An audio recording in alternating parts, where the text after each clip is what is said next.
আসসালামু আলাইকুম, আশা করি সকলে ভালো আছেন। গত ভিডিওতে আমরা দেখেছি কিভাবে পাওয়ার ট্রান্সফরমার থেকে 33,000 ভোল্টেজ আউটপুট হয়।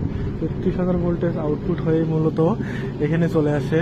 এই যে দেখতেছেন, এটার নাম হচ্ছে পিটি। প্রথমে পিটিতে আসে। পিটির ফুল মিনিং হচ্ছে পটেনশিয়াল ট্রান্সফরমার বা ভোল্টেজ ট্রান্সফরমার। এই যে দেখতেছেন, এখান থেকে পিটি থেকে চলে আসে আর্থ সুইচে।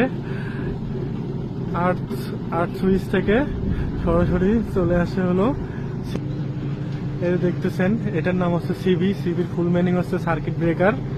এখান থেকে মূলত পাওয়ার চলে আসে হচ্ছে সিটিতে। সিটি, এই যে এগুলো দেখতেছেন, এগুলো মূলত সিটি।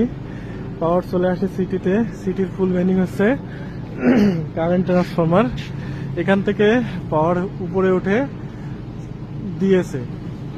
ডিএস এর ফুল মিনিং হচ্ছে ডিসকানেক্টেড সুইচ। গত ভিডিওতে আমরা ডিসকানেক্টেড সুইচ সম্বন্ধে জেনেছি। ইএস ডিএস মূলত কাজ একই। ইএস ডিএস এর কাজ মূলত একই। ডিএস থেকে লাইন চলে গেল বাসে। বাস থেকে সরাসরি আবার চলে আসলো সিবিতে। এই দেখতেছেন, এটা হচ্ছে সিবি। সিবি থেকে লাইন চলে গেল হচ্ছে সিটিতে। সিটি থেকে সরাসরি লাইন আবার